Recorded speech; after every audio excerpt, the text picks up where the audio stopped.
cambia de modelo económico, se deja desfavorecida y desprotegida a la serranía, a las comunidades de la sierra, y es entonces que empiezan a ver en el cultivo y comercialización de enervantes como una, pues simplemente como una actividad de supervivencia, de subsistencia, ¿no? Ante el abandono estatal.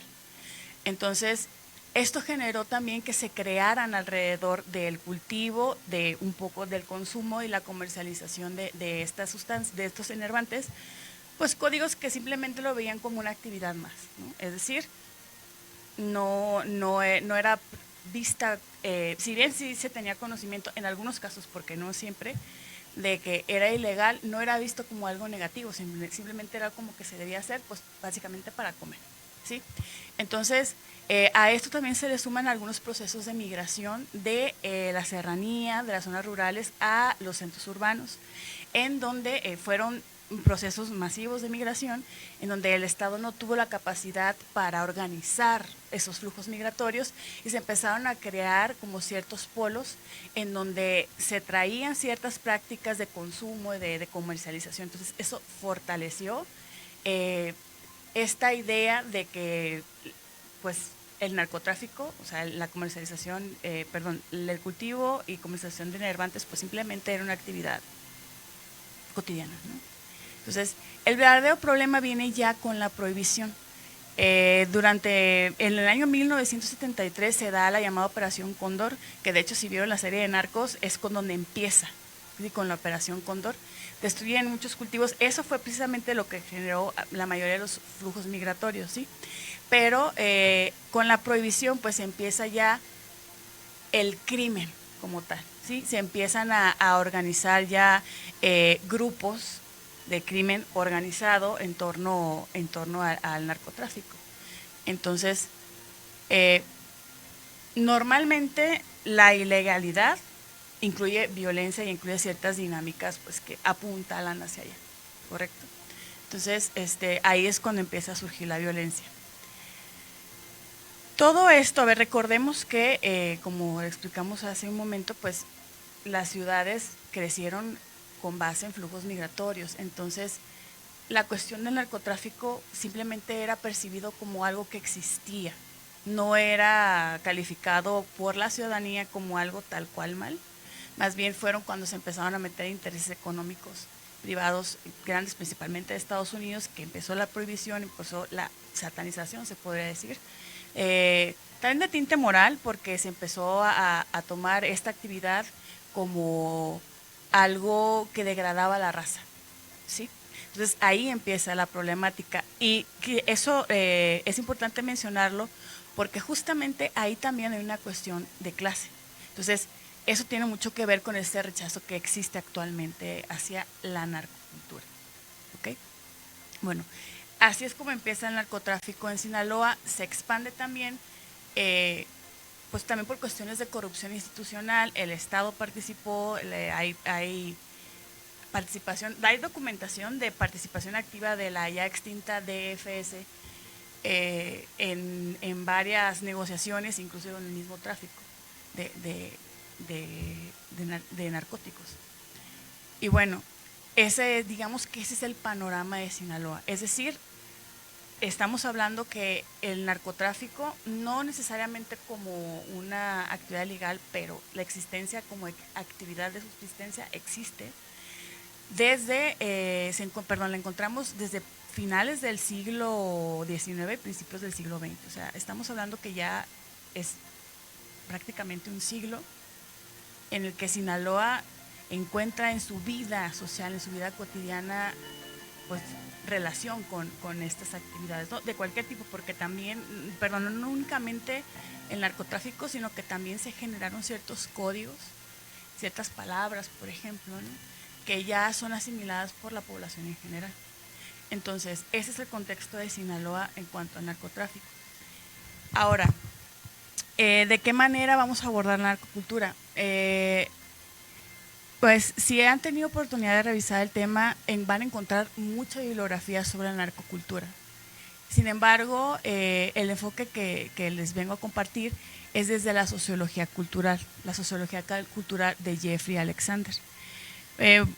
los axiomas básicos, pues básicamente es que Alexander define que la vida en sociedad está compuesta por varias esferas, siendo ellas una la económica, la política y la cultural.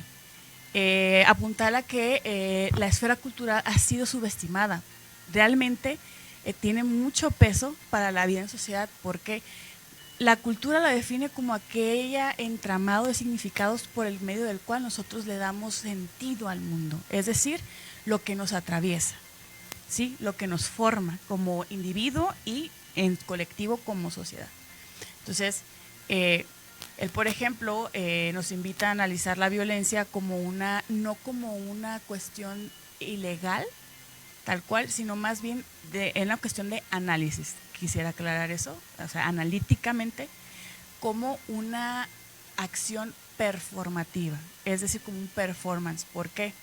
Porque toda acción humana viene desde nuestro interior, por así decirlo, va a estar determinada por quiénes somos, es decir, nuestra personalidad, pero también por las estructuras culturales que tenemos ya interiorizadas. ¿Qué quiere decir?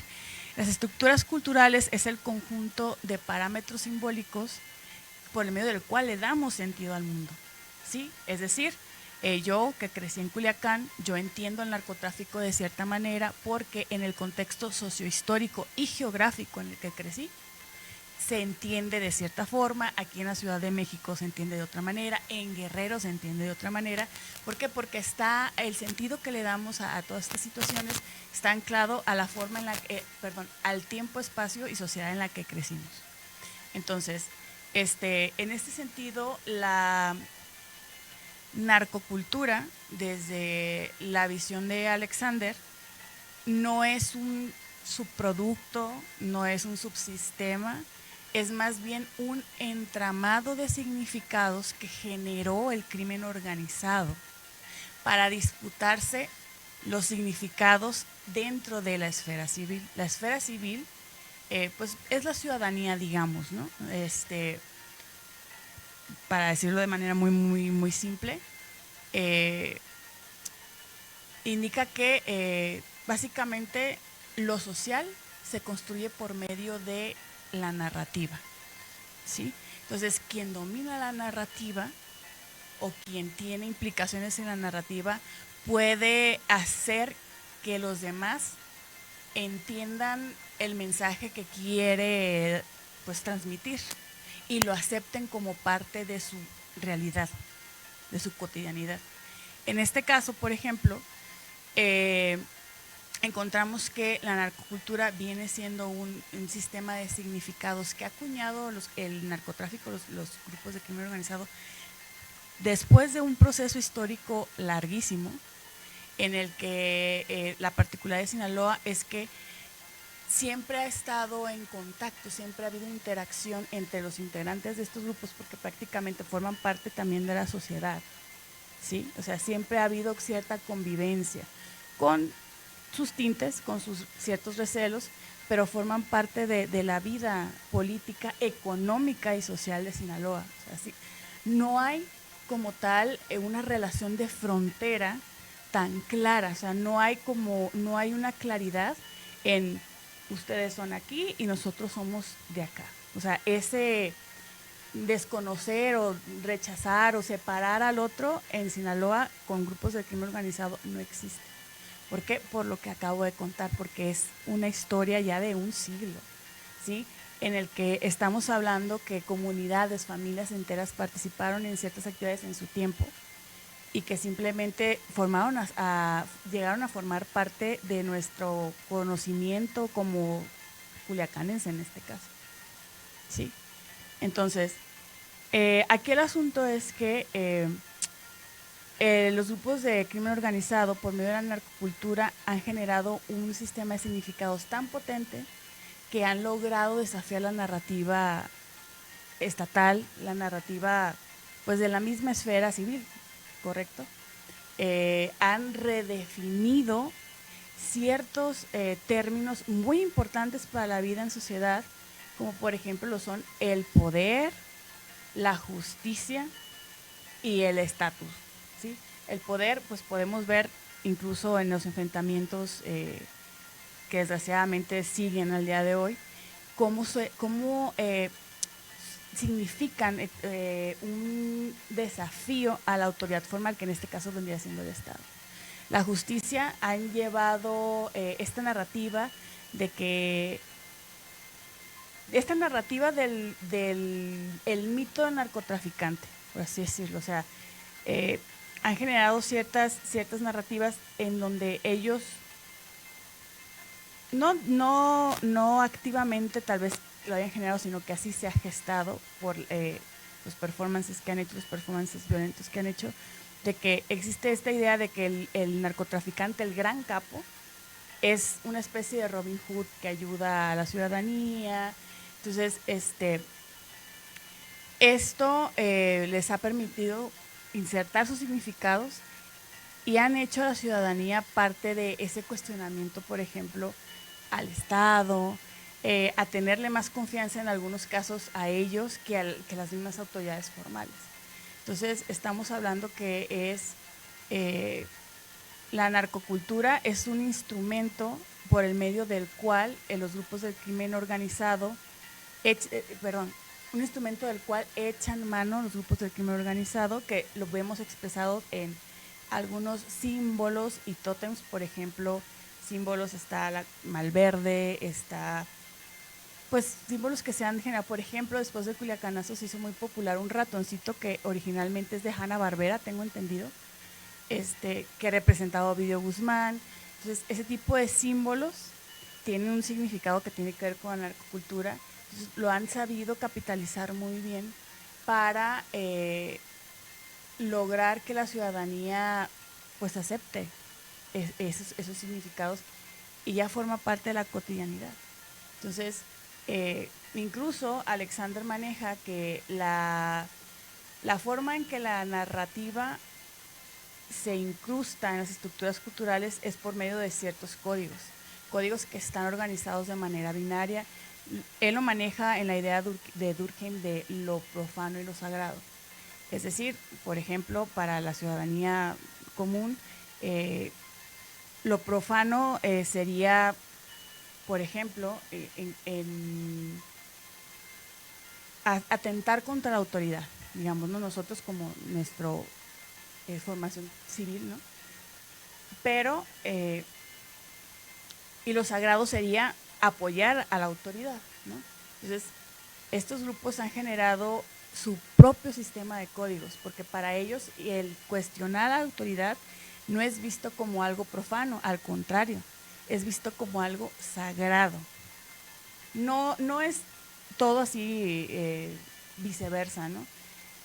Pero sí han generado su propio sistema de códigos y eso genera como su propia narrativa y ha sido muy exitosa, porque lo que podemos ver es que tenemos actualmente principalmente jóvenes que están cuestionando al Estado, que apoyan abiertamente a grupos de crimen organizado y con esto el crimen organizado también aparece como una opción para estos jóvenes. Ojo, aquí también hay que tener cuidado porque algo que se está dejando mucho de lado es la cuestión del reclutamiento forzado, que es muy difícil de estudiar, por eso no encontramos mucha bibliografía sobre eso, pero se sigue asumiendo que los jóvenes se sienten atraídos por este mundo de la ilegalidad y que por eso forman parte de sus filas, ¿no? No es tan sencillo como eso, sin embargo, sí hay abiertamente por parte de jóvenes apoyo hacia ciertas figuras de narcotráfico, hacia ciertas acciones, y lo que ha llevado a que se normalice, por ejemplo, la violencia. Entonces, lo que pasa en Sinaloa es que ya se ve esta violencia como parte de la vida cotidiana. ¿Por qué? Porque se entiende que así operan estos grupos. En algunos casos se han generado valores que la justifican, o que, por ejemplo, existe un fenómeno muy particular que tiene que ver con, yo lo denomino orden alternativo de justicia, que tiene que ver en cómo algunos integrantes de estos grupos ejercen castigos físicos, tortura y en el caso más extremo, pues asesinato a por ejemplo, delincuentes comunes, ¿no? Eh, Robacarros, asaltantes, y ese tipo de acciones son apoyadas por la ciudadanía. ¿Por qué? Porque existe también un vacío por parte del Estado y el narcotráfico ya tiene la narrativa ganada en la discusión, en la esfera civil, de que ellos pueden ser una alternativa para la justicia y se empieza a ver la venganza o la justicia por mano propia como algo normal en el contexto del narcotráfico. Entonces, no es simplemente que la narcocultura haya llevado a esta violencia, es parte de todo este entramado sociocultural, y en Sinaloa sí existen ciertos valores que simplemente pues la aceptan. Sin embargo, aquí hay que tener mucho cuidado porque la violencia sigue siendo violencia, es algo que genera una ruptura en el orden social, y digamos que qué elementos tiene la ciudadanía para hacer frente a grupos criminales tan poderosos como hemos visto. Entonces tampoco es tan sencillo como decir que como aceptan la existencia del narcotráfico, son parte del problema. No, es que la ciudadanía realmente está pues básicamente entre la espada y la pared porque no cuenta con respaldo estatal de autoridades formales. Se les cuestiona porque han dejado ver en el caso de Sinaloa actualmente una y otra vez que no existe ni siquiera intención de intervenir ante esta situación. Entonces, pues ese es como un panorama, es muy profundo, es muy complejo,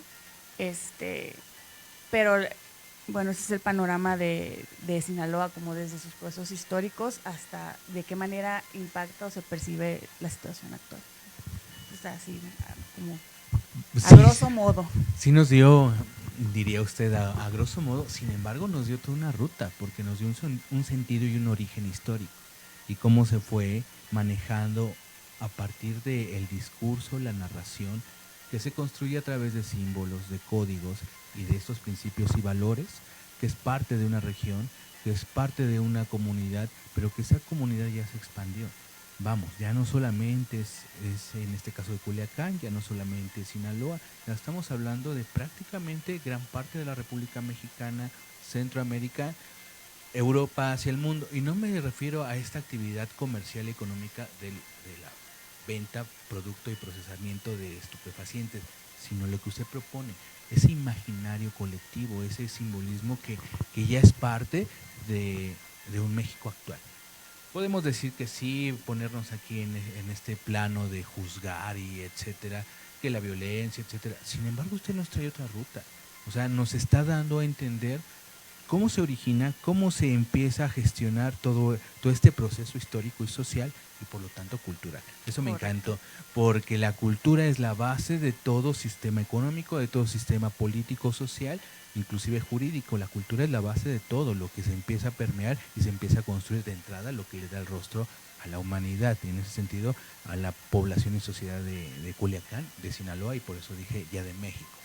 La otra, es muy interesante porque nosotros como alguien externo, alguien que empezó a ver a Culiacán, a Sinaloa, por medio de las canciones, por medio del rastro cultural, por ese rostro cultural, pero también por lo que decían esas narrativas, porque es cierto, las narrativas construyen poder, y quien construye la narrativa tiene el poder y el control de lo que se quiere contar y de lo que se quiere silenciar, de lo que se hace de manera contingente, que van ocurriendo, y de lo que realmente se planea, ¿no? Es decir, es un proceso, diría usted, maestra, muy complejo.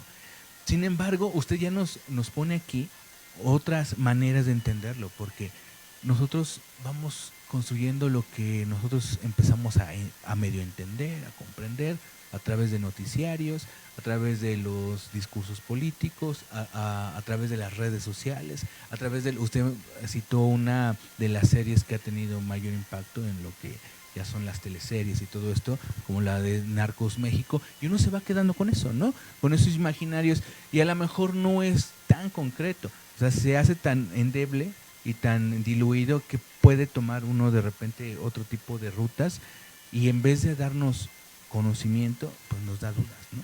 porque en efecto uno va teniendo prejuicios y de repente empiezan ciertos conceptos como a configurar nuestro lenguaje, nuestra manera de comunicación y se va permeando de este tipo de cosas, ¿no? Yo solamente cito dos.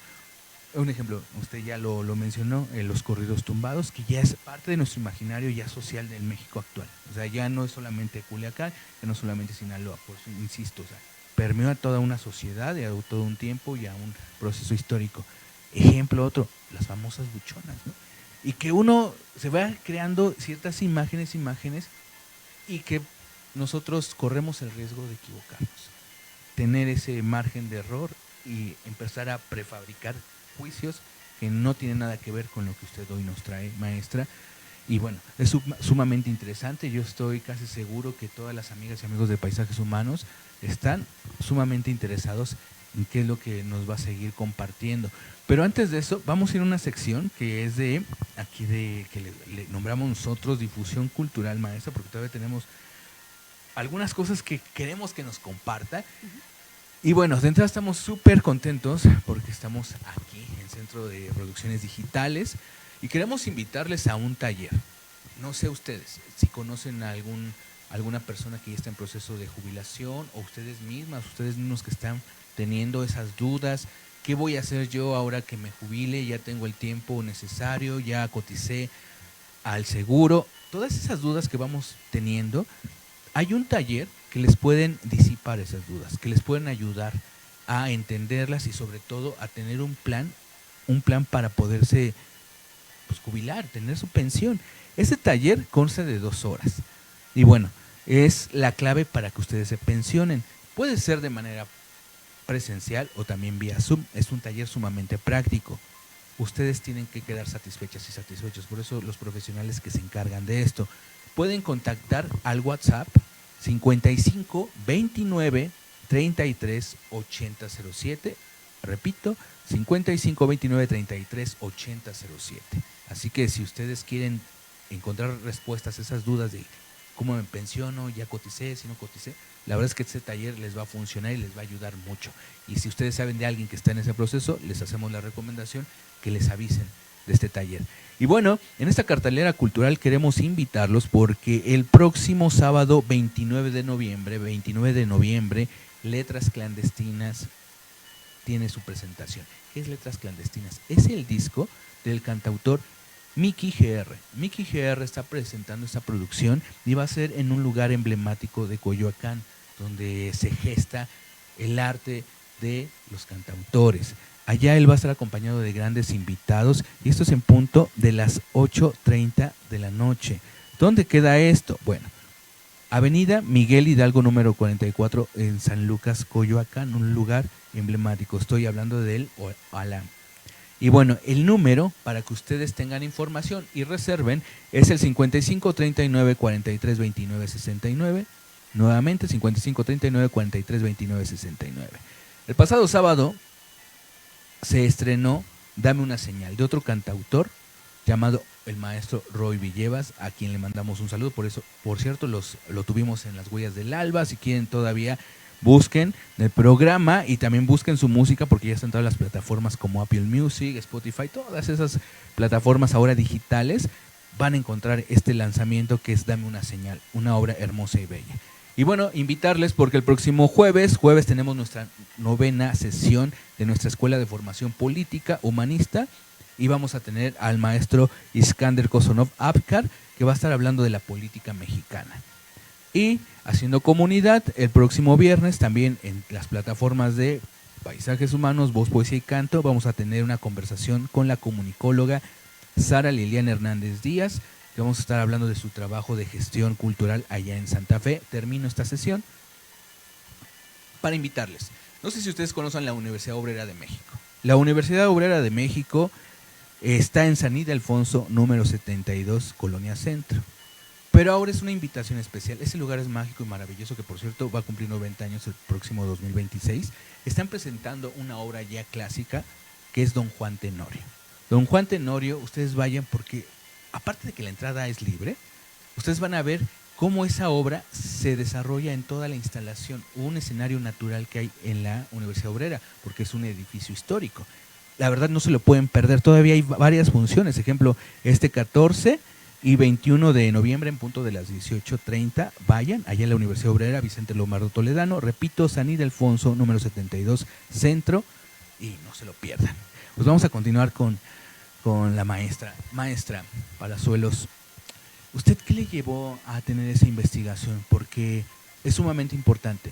Es un tema que lo abordan diferentes teóricos de la sociología, antropología, la historia de las ciencias sociales, que es algo de lo que usted nos trae, esa invitación, pero también la han abordado en la comunicación, el periodismo, etcétera. Es decir, es un tema sumamente trabajado, pero también es un tema que de repente es parte ya de la industria cultural. Es decir, todo le encuentra negocio. A muchos les interesa más indagar esta ruta histórica, esta ruta social, esta ruta cultural, como es el caso de usted, el caso de este programa, pero otros ya hicieron toda una industria. Es decir, han mercantilizado este imaginario colectivo que inició en Culiacán, Sinaloa, y que, insisto, ya pues continúa en todo el país y ya inclusive ya rompió fronteras.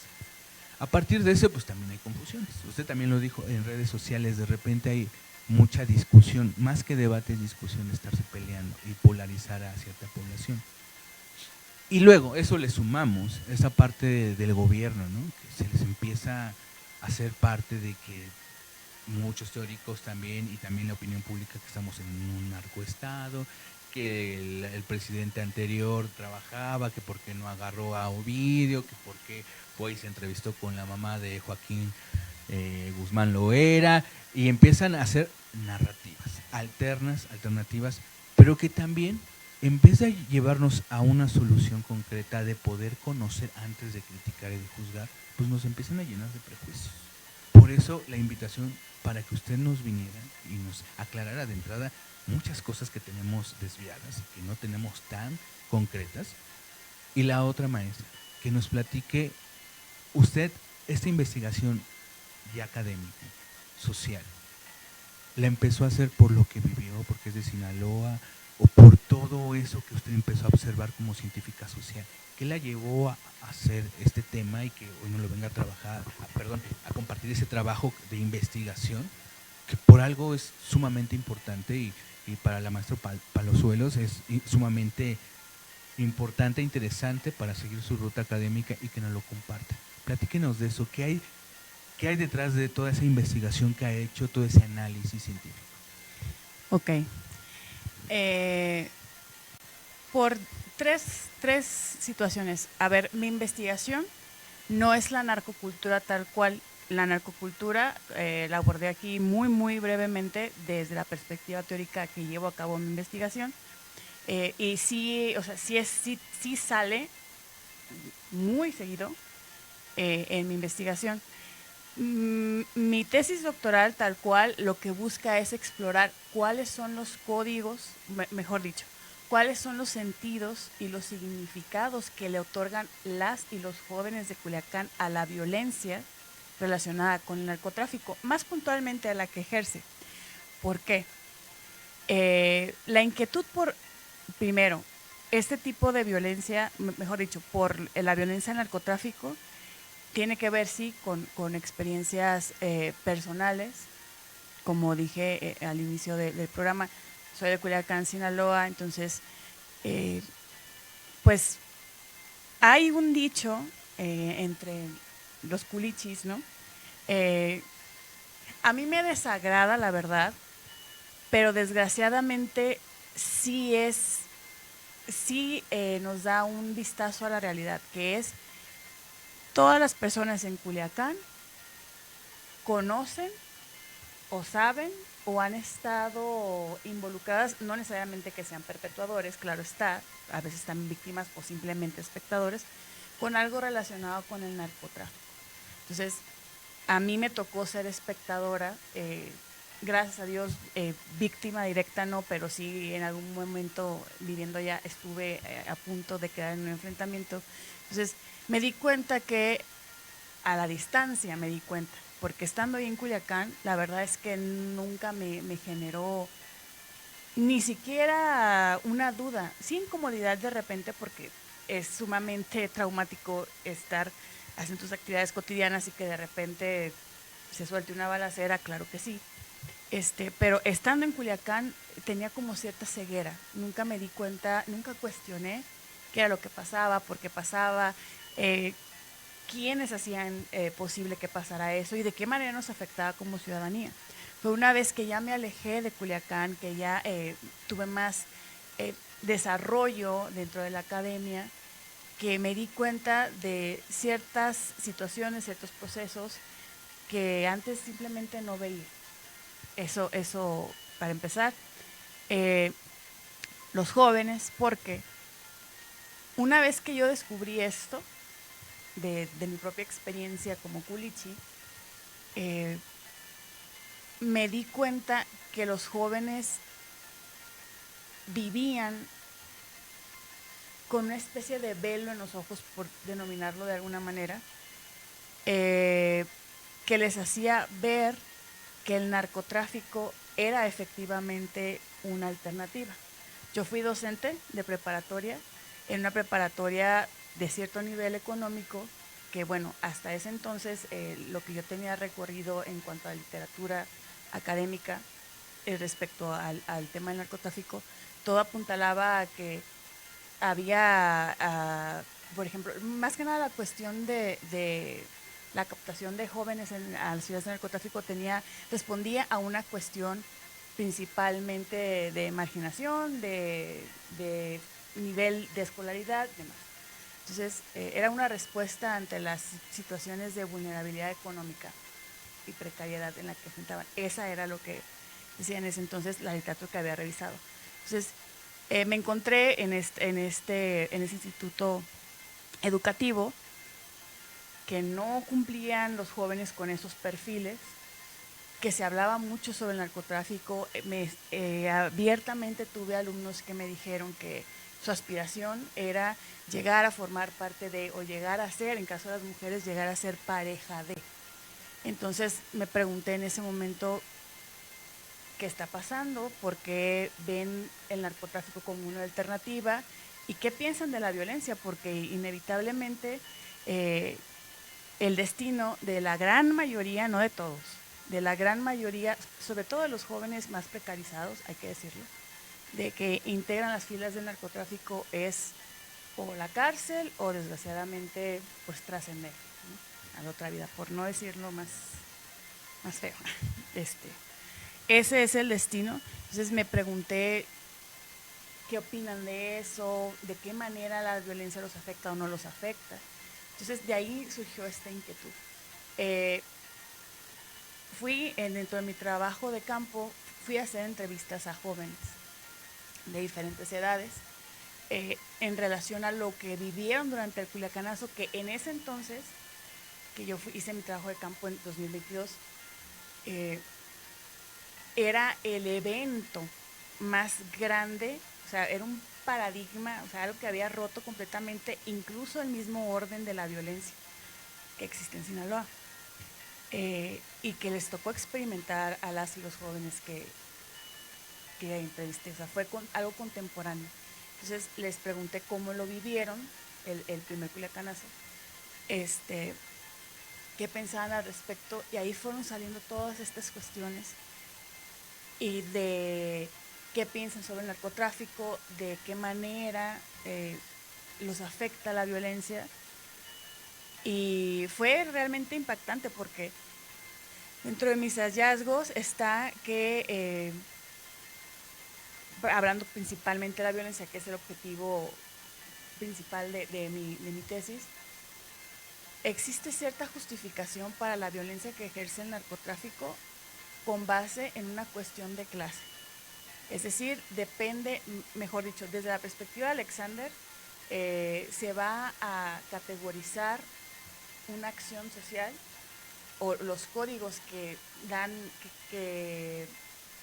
los códigos que describen la acción social o que la categorizan como profano o sagrado,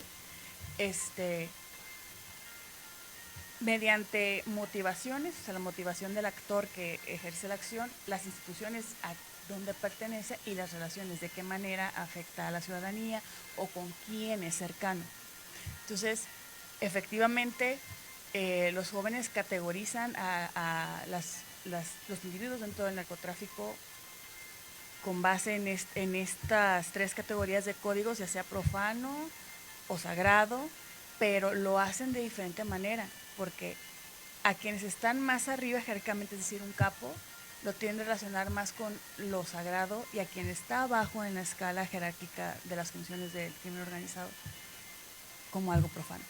Entonces, existe una cuestión de clase que atraviesa esto, y dependiendo de quién ejerza la violencia, primero, por qué ejerza la violencia y con quién colabore o de qué manera afecte la ciudadanía la violencia, o en este caso, quién es la víctima de la violencia, se va a tender a justificar, aceptar o rechazar. Es decir, si un capo ejerce violencia física, que ejecuta, digamos, a una persona que está involucrada en el crimen organizado y que lo traicionó, lo que piensan las y los jóvenes es, bueno, es parte de la dinámica, traicionó, faltó a uno de los valores máximos de estos grupos, es entendible. Si, por ejemplo, la misma acción la llevara a cabo un puntero, que puntero sería el equivalente de halcón aquí en la Ciudad de México, que son aquellas personas que están vigilantes. Normalmente la característica de los punteros en Culiacán y en Sinaloa es que son jóvenes, muy jóvenes, precarizados, que portan cierta vestimenta, ciertos instrumentos de trabajo, ¿no? Como radios, motocicletas, entonces los tienen muy estigmatizados y muy estereotipados. Entonces, si un puntero llevara a cabo la misma acción, entonces sería categorizada como profana, como algo rechazado, porque esta persona no tiene el derecho, por así decirlo, de ejercer violencia, independientemente si alguien lo violentó o faltó al mismo principio. Por ejemplo, las víctimas, y eso es algo muy grave, porque eso podría explicar por qué tanta indiferencia entre la crisis de desaparecidos que estamos atravesando en el Estado. Estamos hablando que en un año van cerca de 2,000 personas desaparecidas, y creo que me estoy yendo por lo cortito. O sea, las cifras que negra es muchísimo mayor. Ellos piensan que si la persona desaparecida, o sea, está involucrada en el crimen organizado, pues era algo que esperar, era algo que simplemente iba a pasar. Entonces no hay solidaridad, no hay alarma, se asume simplemente que es una consecuencia de los actos, no se cuestiona por qué se llevó a cabo ese acto, por qué se ejerció esa violencia, que no solamente violenta a la persona desaparecida, sino a toda una familia y una comunidad. Entonces, eso fue lo que descubrí, y en todo este entramado, más bien todos estos valores, todos estos códigos están sustentados en estructuras culturales que son resultado de procesos históricos muy particulares para Sinaloa y en este caso Culiacán, que tiene que ver con lo que ya platicamos, ¿no? O sea, todo el desarrollo sociopolítico y económico que tuvo en la región. Y también añado yo que también es por una cuestión de seguridad ontológica en términos de Giddens, es pues aquella sensación que deciden, o aquella postura que deciden adoptar, no siempre de manera consciente, las personas que viven en situaciones de riesgo, ¿sí? Por ejemplo, en el caso de Sinaloa, son conscientes que la presencia de grupos de crimen organizado representa una amenaza para ellos, pero deciden simplemente ignorarlos porque saben que, o consideran que, mejor dicho, alzar la voz o hacer algo en contra de ellos puede tener una represalia directa. Cuestionar el orden de la violencia puede tener una represalia directa con resultados fatales. Entonces, es todo un entramado muy complejo en el cual la narcocultura también está inserta. ¿Sí? La narcocultura viene haciendo, como lo dijimos, pues este sistema de significados que surge del narcotráfico y que viene y que tiene el objetivo, o que ha logrado, mejor dicho, consolidarse en la narrativa, como bien decías, ya incluso internacional. ¿Sí? Ahora, ¿por qué surge esto? Mucho tienen que ver efectivamente las redes sociales, pero también creo que hay un elemento que estamos perdiendo un poco de vista, que es quiénes son las personas que tienen acceso a las redes sociales, o quiénes son más activos, los jóvenes. Son jóvenes que en el contexto mexicano vivieron su infancia 2000, 2006, no conocen otra realidad más que la que está inmersa, en la que está inmersa México en el contexto de la guerra contra el narcotráfico, que es violencia, la presencia muy, muy fuerte, muy clara y tangible del narcotráfico en la vida cotidiana. Entonces, creo que también estamos poniendo un poco de vista quiénes tienen acceso a esto, y claro que lo ven como algo normal. No es coincidencia el éxito que están teniendo todos estos corridos tumbados con la expansión de la narcocultura. Cuando yo era joven, estamos hablando cuando yo inicié, pues yo estaba en la, la investigación no, cuando yo estaba en la licenciatura fue en 2007, yo inicié en 2007 la licenciatura. Yo recuerdo que durante mi juventud, el tú decir que escuchabas en ese entonces los corridos alterados, que eran otro tipo de, un poco más explícitos, que por ejemplo uno de los principales exponentes fue el Commander, creía yo que es el de los más famosos. Tú decir que escuchabas el Commander o algún otro cantante de corridos alterados, o que apoyabas al Chapo, que te ponías una gorra o que traías una rubita de Malverde, era muy mal visto, eras rechazado. Discriminación. Digo, actualmente todavía existe esta discriminación porque se tiende a asociar a la narcocultura, con una cuestión de clase, todavía persiste. Pero las juventudes actuales son quienes al consumir más están haciendo que se normalice un poco más la narcocultura y se expanda. Entonces, creo que eso es algo que tenemos que meter como variable de estudio, quiénes están expandiendo ese mensaje. Wow, qué interesante, maestra. Vamos a ir a una sección que ustedes ya conocen de Paisajes Humanos, Voz, Poesía y Canto, que es la sección de los poemas. En esta semana les compartimos 2 interpretaciones ya de escritores, poetas clásicos, y así lo vamos a ir haciendo programa a programa. De repente vamos a meter a esos poetas ya clásicos, a poetisas, a poetas, mejor dicho, la palabra correcta. Y también de repente les hago la invitación que si ustedes quieren que les demos voces a estos poemas, mándenmelos, ya saben, a las plataformas de Paisajes Humanos, escríbanme un Messenger y con todo gusto le damos voz a estos poemas.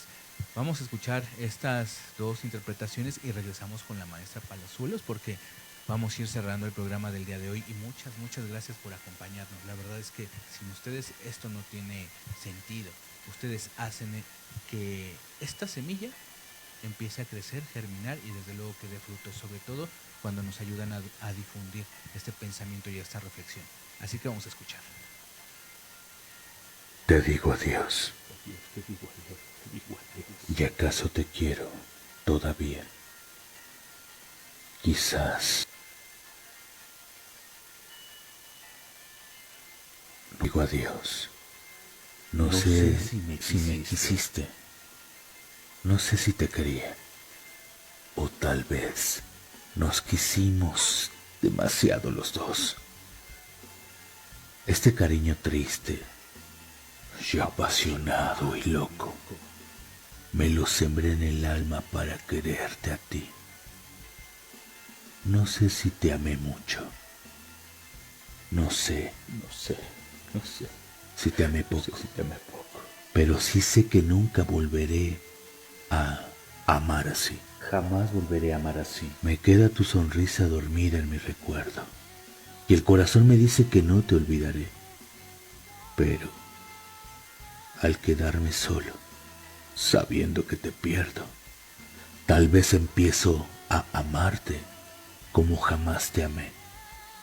Te digo adiós, y acaso con esta despedida Mi más hermoso sueño muere dentro de mí. Pero te digo adiós para toda la vida, aunque toda la vida siga pensando en ti. Poema de la despedida. José Ángel Buesa, por Alex Salamandra.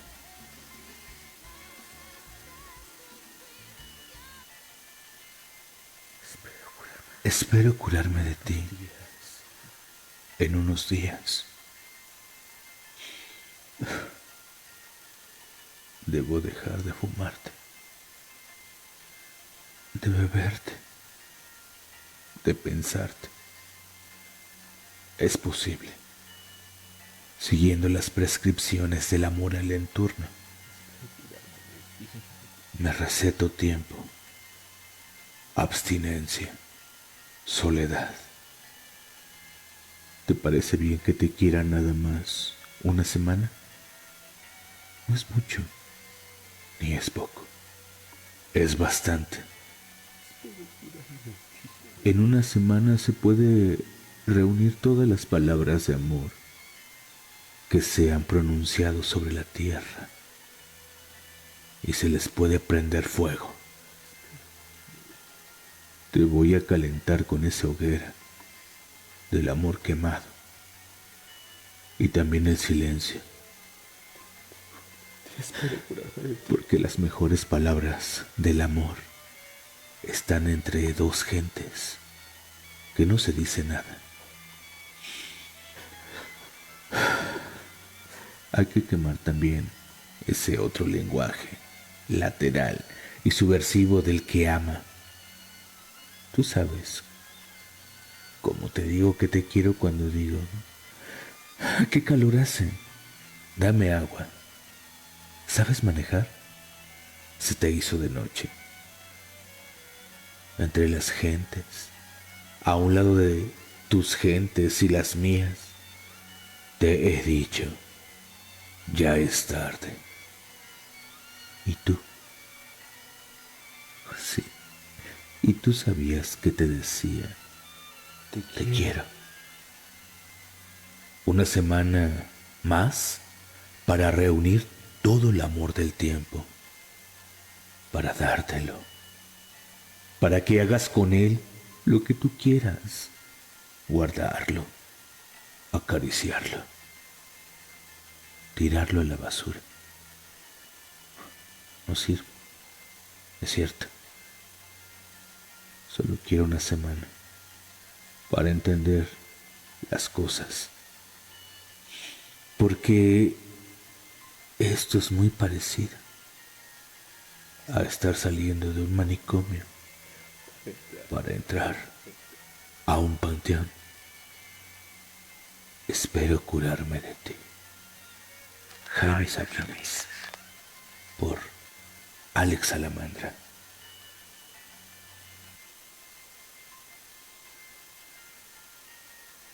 Recibir esta propuesta poética es parte fundamental de lo que es esta alternativa de mirar el mundo, siempre con versos, siempre con la poesía, a través de los ojos, la mirada, los latidos de los grandes maestros de la literatura, en este caso de la poesía.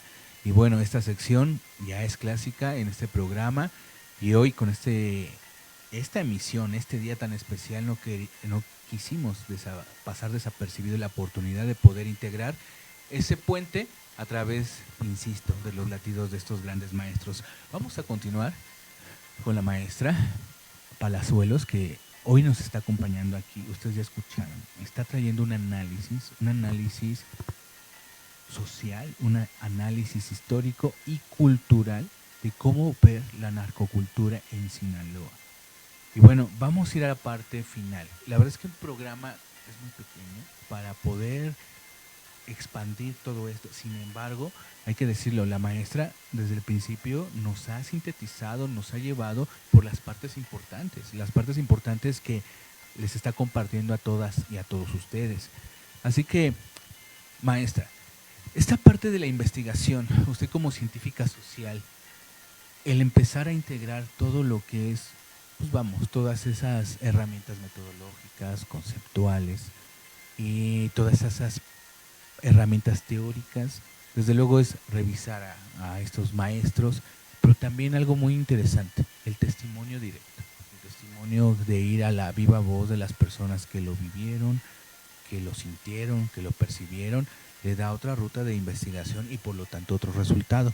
Me gustaría que nos platicara de ello y la otra, si se puede ligar este tema que marcó al principio, que para mí es fundamental y pienso que para ustedes también, el vacío que hay por parte del Estado, por parte de lo que se empezó a gestar este fenómeno y hecho social que es pues, la pobreza.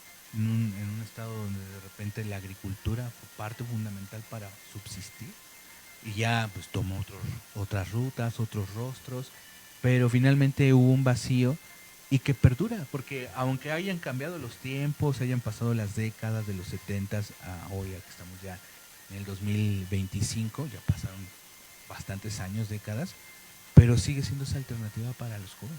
Ahora, lo que usted nos platicaba, esa manera pues de vivir y que para ellos es hasta común decirlo, ¿no?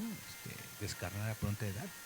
Ellos ya están configurados que viven con toda la experiencia al tope, a la intensidad, pero también saben las consecuencias que ello conlleva. Entonces, si nos puede platicar primero de esta investigación de Stark, viva voz en su investigación de campo, en no solamente basarse a lo que dicen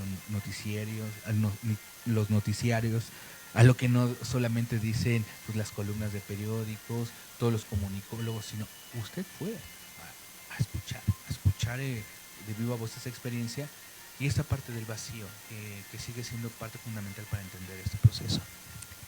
Muy bien, bueno, metodológicamente a mí mi marco teórico me permitió y de cierta manera me exigía, digamos, tener acercamiento con pues el actor social que era parte de mi objeto de estudio, que en este caso fueron las y los jóvenes de Culiacán, que presenciaron, estuvieron en la ciudad, o sea, son de Culiacán y estuvieron en la ciudad el día en que aconteció el primer culiacanazo, porque, paréntesis pequeño, lo que dicen los jóvenes precisamente sobre lo que está pasando actualmente en Culiacán, lo denominaron como el culiacanazo eterno, porque no saben cuándo va a acabar, ¿no?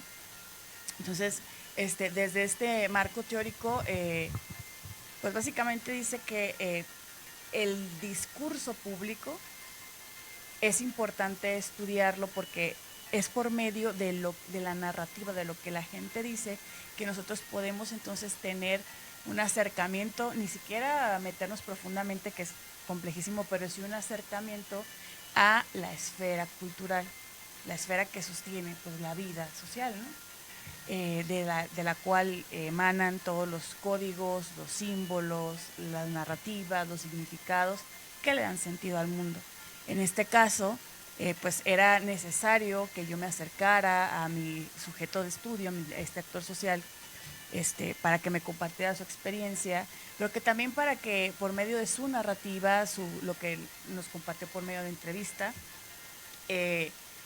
nos compartieron, porque fueron varios por medio de entrevista, la forma en la que ellos experimentan la violencia y perciben el narcotráfico para entonces poder generar un acercamiento a este fenómeno desde su perspectiva y la manera en la que está incrustada en las estructuras culturales y de qué manera están afectados, porque los jóvenes no se percataron de ello, no se percatan, como les comenté yo misma, estando viviendo en Culiacán, no me di cuenta sino hasta que tuve cierta lejanía, que la presencia del narcotráfico y puntualmente la violencia que ejerce el narcotráfico sí les afecta.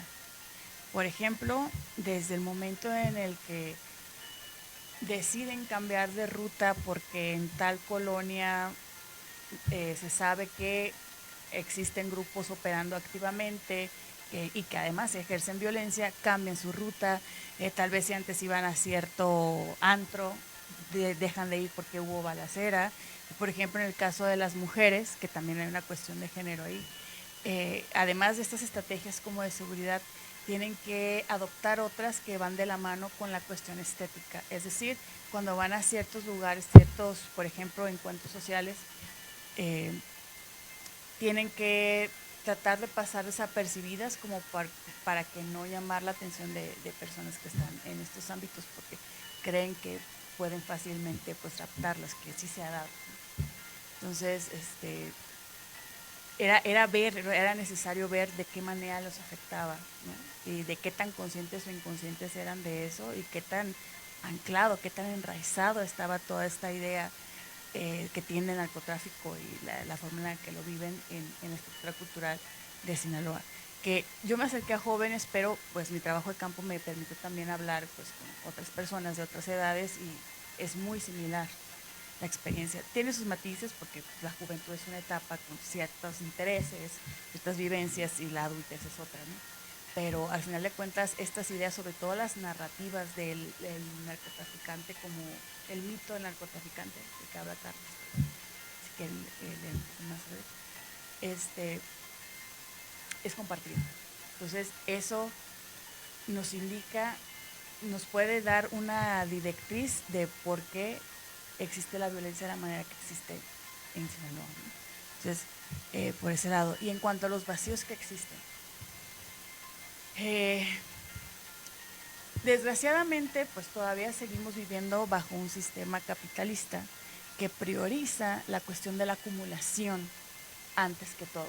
Entonces, en Sinaloa sí está muy arraigada esta idea de se prioriza la acumulación de dinero, el lujo es sinónimo de estatus, es sinónimo de poder, la ostentación es sinónimo de poder, ¿sí? Ya no hablamos de las grandes élites educadas, concepto capital cultural, no, ya hablamos que simplemente la posesión o la capacidad adquisitiva que se tiene determina tu éxito dentro de la sociedad.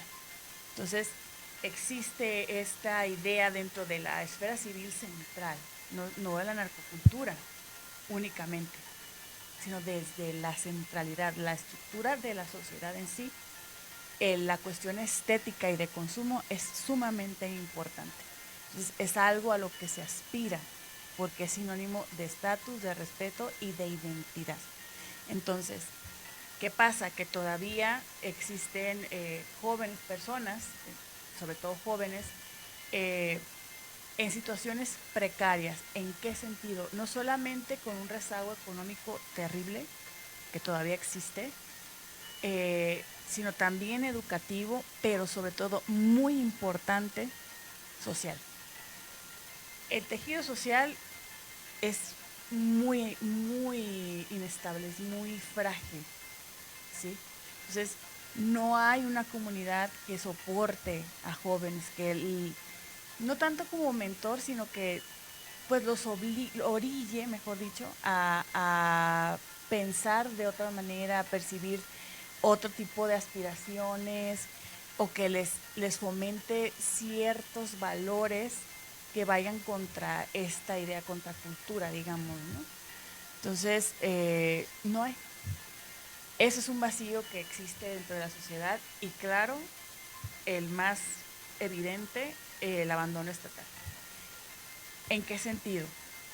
No es que el Estado no esté presente, sí está presente, sí existe la autoridad, sin embargo, no tiene la capacidad para contener este problema y está enfocándose en combatir este tema en una cuestión punitiva, dejando totalmente de lado la cuestión de la prevención y del tejido social, que por ahí es donde se empieza, o sea, ahí empieza esta problemática, ¿sí? Entonces, mientras sigan existiendo estos vacíos, pues esta problemática va a continuar desgraciadamente.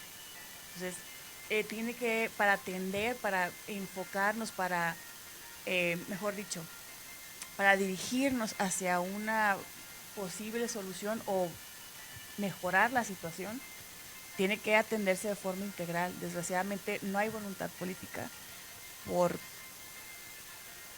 pues por, ay, Pues porque también hay ahí temas de corrupción y de demás. intereses Ajá. particulares. Nada comprobado, intereses particulares, nada comprobado, pero pues al menos es lo que opina la gente, porque Claro. los jóvenes de hecho no confían en el Estado. Entonces no ven a las autoridades ni al sistema normativo como una opción. Y incluso lo vemos también incluso en la misma crisis de desempleo. Los trabajos en Culiacán son muy mal pagados.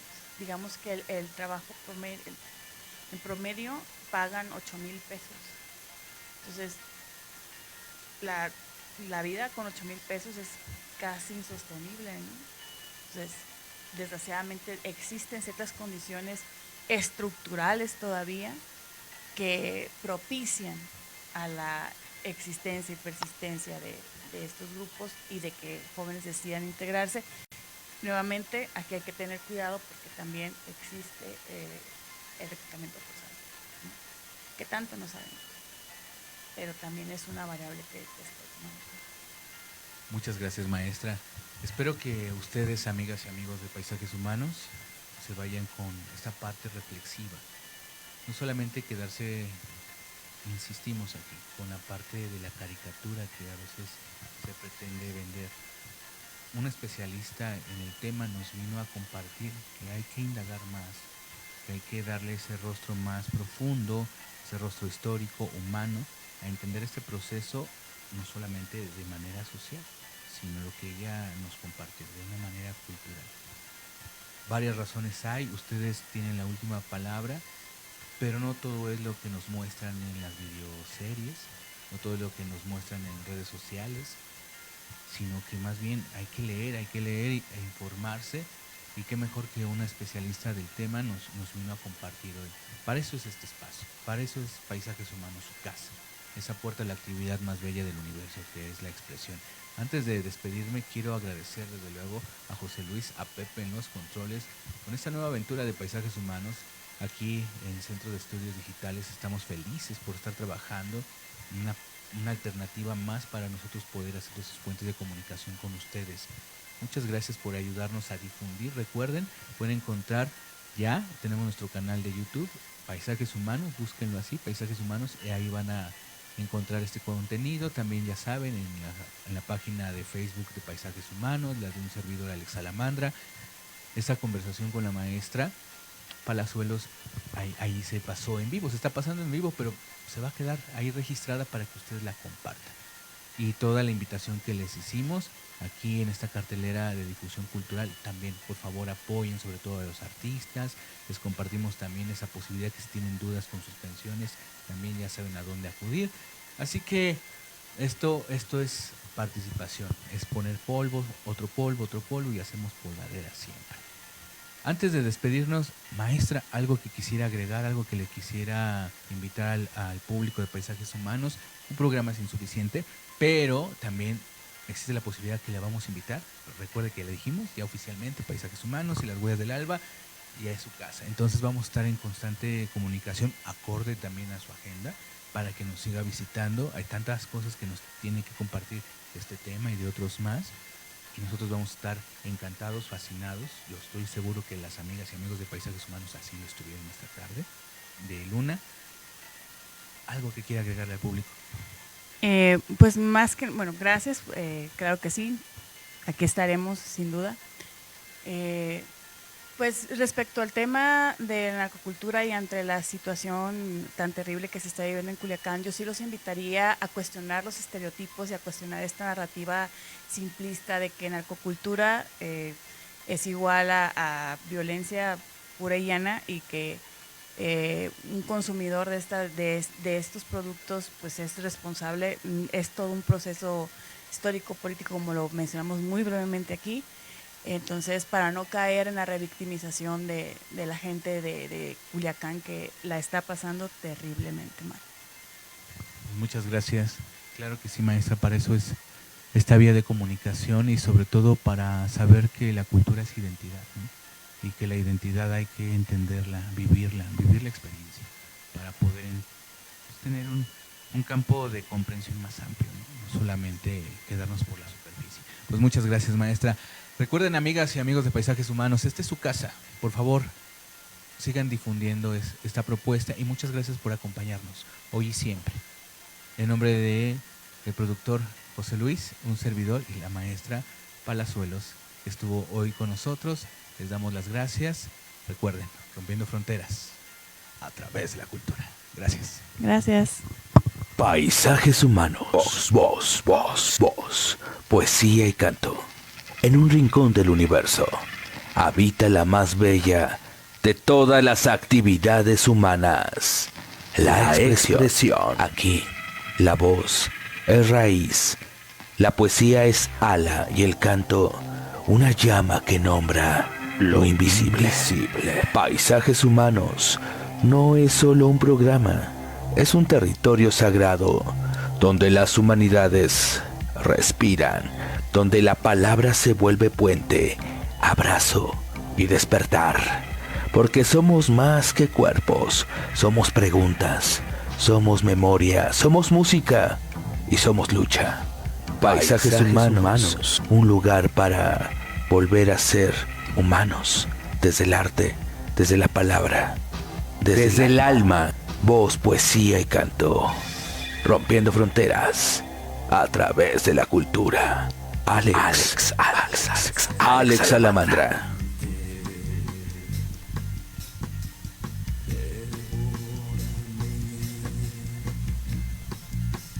Paisaje.